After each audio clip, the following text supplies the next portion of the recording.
want to go across to Narendra Singh Bundela first, the officer at the National Disaster Relief Force. Can you tell us, sir, from an NDRF perspective, how many people have you evacuated from areas where they stay? What kind of preparations has the NDRF made to ensure that damage is minimized and as few people as possible are either injured or die when this cyclone makes landfall tomorrow? So far, the state government has evacuated more than 67,000 people to around 1,521 shelters which are safe during the cyclone. NDRF has been deployed, 18 teams have been deployed in 9 districts across the affected area in Gujarat, and the state government has done a massive preparation so that evacuation is on time. The vulnerable groups, those who are prone for the cyclone and those who can be really affected by the cyclone are being moved out, and we are coordinating with the state government also to assist them. That is the pre-cyclone phase.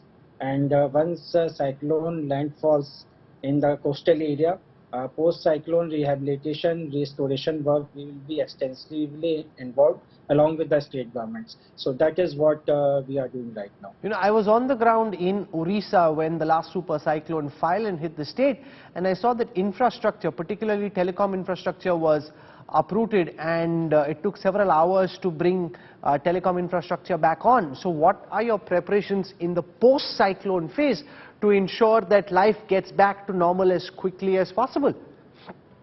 So all the agencies related to infrastructure, they are already on alert.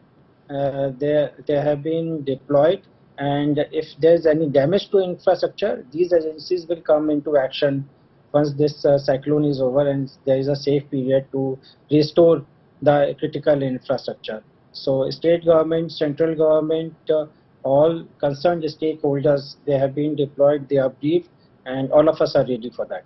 Narendra Bundela, for joining us. Thank you. Our thoughts with you and your teams as you try and ensure that India stays safe during this cyclone. Thank you for joining us. Ashutosh Mishra joins us. He's at the Mandvi port. I want to get a sense of the preparations on the ground. Ashutosh, Gopi Manyar is joining us as well. She's our bureau chief in Gujarat. Ashutosh Mishra, to you first, give our viewers a sense of what's happening on the ground at this moment.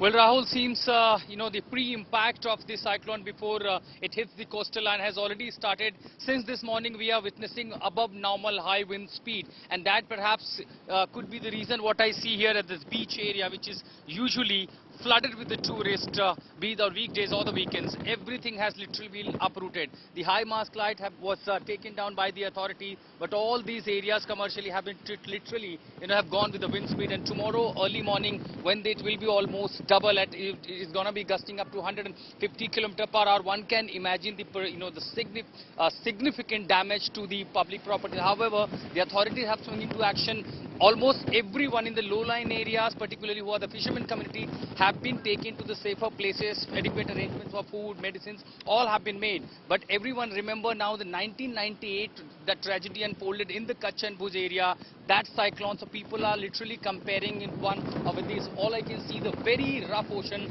ever since this morning. And this is not a high tide hours. But even what I see the water gradually, instead of receding, it is gradually coming up. So tomorrow morning potentially could be, really high wind speed and a rough ocean. In fact, those local people who are working here, their biggest concern, the challenges is that when it is going to significantly damage the infrastructure, including the telecom, electricity, so that will be restoring to normalcy and bringing back to normal. That's going to be really major challenge. But since we have the SDRF, the NDRF, the local police, all the authorities in coordination with the center and the state are working to make sure once the cyclone passes, they bring everything to normalcy. But it will take time. And of course, all it depends upon, the wind speed and of course the intensity of the cyclone, Rahul.